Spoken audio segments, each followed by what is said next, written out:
Hi friends, நான் இன்றைக்கி பொரிச்ச குழம்பு பண்ண போகிறேன். அதுக்கு நான் 2 சௌச்சௌ எடுத்து அலம்பி நறுக்கி வச்சுட்டுருக்கேன். 2 பிடி பைத்தம்பருப்பையும் அலம்பி ஊற வச்சுருக்கேன். 3 தக்காளி எடுத்து அதையும் நறுக்கி வச்சுட்டுருக்கேன். ஒரு குக்கரில் இப்போ நறுக்கின சௌச்சௌவெல்லாம் நான் ஆட் பண்ணிக்கிறேன். நறுக்கின தக்காளியும் ஆட் பண்ணிக்கிறேன். இப்போ ஊற வச்சுருக்கேன் இல்லையா, அந்த பைத்தம்பருப்பை அந்த ஜலத்தோடவே நான் ஆட் பண்ணிக்கிறேன். இதில் வேகிறதுக்கு தேவையான அளவுக்கு ஜலம் விட்டு தான் நான் ஊற வச்சுருக்கேன். அதுவே போதும். ஒரு 1/2 டீஸ்பூன் மஞ்சத்தூள் போட்டுக்கிறேன். 1 டீஸ்பூன் சாம்பார் பொடி. நம்ம இதில் புளி போட போகிறதில்ல, அதுக்கு பதிலாக தான் நம்ம தக்காளி ஆட் பண்ணியிருக்கோம். உங்களுக்கு வேணும்னா நீங்கள் வெங்காயம் போட்டுக்கலாம், நான் வெங்காயம் போட்டுக்கல. அப்புறம் இதுக்கு தேவையான அளவு கல்லுப்பு போட்டுட்டு குக்கரை மூடி ஒரு 3-4 விசில் விட்டுக்கோங்க. அது வெளியே நல்லா வெந்துடும். பக்கத்தில் ஒரு பேனில் இப்போ இதுக்கு தேவையான பொருட்கள்லாம் நம்ம வறுத்து அரைக்க போகிறோம். அதுக்கு உண்டான பொருட்கள் என்னென்னு பார்க்கலாம். 1 டீஸ்பூன் நல்லெண்ணெய் விட்டுக்கோங்க. அதில் என்னென்ன போடணுன்னா 2 காஞ்ச மிளகா, 1 டீஸ்பூன் உளுத்தம்பருப்பு, 1 டீஸ்பூன் கடலைப்பருப்பு, 1/2 டீஸ்பூன் தனியா, 1/2 டீஸ்பூன் மிளகு, 1/4 டீஸ்பூன் வெந்தயம். இது எல்லாத்தையும் போட்டுட்டு நல்லா செவக்க வறுத்துக்கோங்க. நான் இன்றைக்கி சௌச்சௌவில் பண்ணுறேன். இது அவரைக்காயில், பூசணிக்காயில், பீர்க்கங்காய், சொரக்காய், புடலங்காய் இது எல்லாத்துலேயுமே பண்ணலாம். ரொம்ப நல்லாயிருக்கும். உங்களுக்கு பைத்தம்பருப்பு வேண்டான்னு நீங்கள் நினச்சிங்க அப்படின்னா கலந்து கூட போட்டுக்கலாம். பைத்தம்பருப்பு ஒரு பிடி துவரம்பருப்பு கூட போட்டுக்கலாம். இதுக்கு ஒரு 1/4 மூடி தேங்காய் துருவி நான் ஜாரில் போட்டுருக்கேன். இது நல்லா செவக்க வறுத்து ஆற வச்சதுக்கப்புறமா இதையும் வறுத்த பொருட்கள் எல்லாத்தையும் தேங்காயோடு சேர்த்து ஜாரில் போட்டு நல்லா பேஸ்ட்டாக ஜலம் விட்டு நல்லா அரைச்சிக்கோங்க.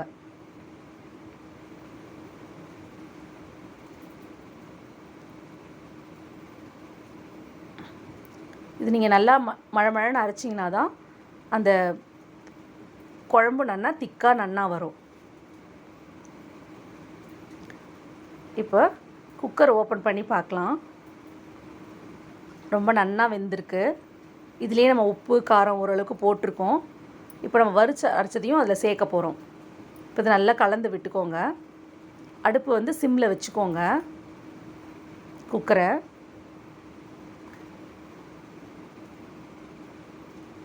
இப்போ அரைச்சி வச்சதெல்லாம் அதில் ஆட் பண்ணிக்கோங்க. உங்களுக்கு வேணும்னா இன்னும் கொஞ்சம் ஜலம் விட்டு கூட அலம்பி விட்டுக்கோங்க. ஏன்னா இது கூட்டு மாதிரியும் இருக்கக்கூடாது, குழம்பு மாதிரியும் இருக்கக்கூடாது.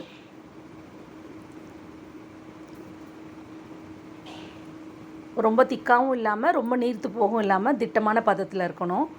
அதுக்காக இதில் போட்டுட்டு இப்போ என்ன பருப்பெல்லாம் அரைச்சி கொட்டியிருக்கிறதுனால இது ஒரு திக்னஸ் கொடுக்கும். நீங்கள் அதை பார்த்துட்டு கூட வேணும்னா கொஞ்சம் ஜலம் ஆட் பண்ணிக்கலாம்.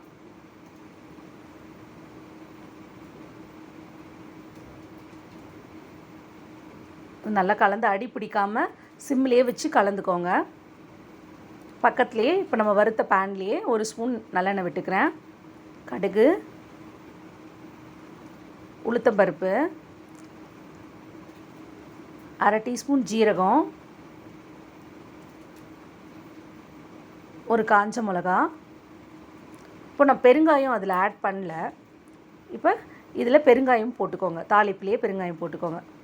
நீங்கள் என்ன தான் டிஷ்ஷில் பெருங்காயம் போட்டால் கூட லாஸ்ட்டில் தாளிக்கும் போது ஒரு 1/4 டீஸ்பூன் பெருங்காயம் போட்டு தாளிச்சிங்கன்னா எந்த ஒரு டிஷ்ஷுமே ரொம்ப நல்லா வாசனையாக இருக்கும்.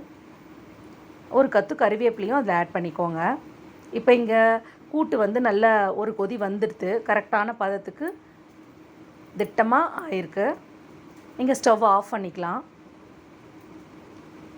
இப்போ கறிவேப்பிலையும் போட்டு நல்லா தாளிச்சிட்டு செவந்த உடனே இதில் கொட்டிக்கலாம்.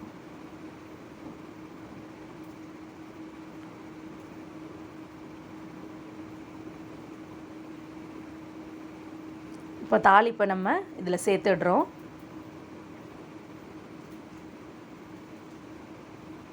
நல்லா கலந்து விட்டுக்கோங்க.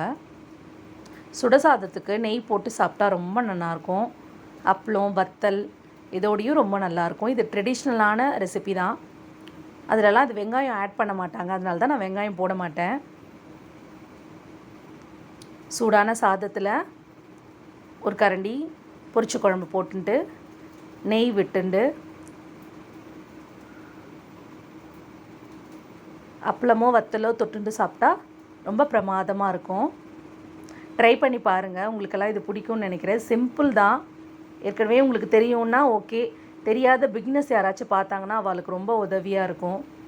ஸோ அதுக்காக தான் நான் இது போட்டிருக்கேன். உங்களுக்கு பிடிச்சிருந்தா லைக் பண்ணுங்கள், ஷேர் பண்ணுங்கள், சப்ஸ்கிரைப் பண்ணுங்கள், பெல் ஐக்கானையும் கிளிக் பண்ணிக்கோங்க.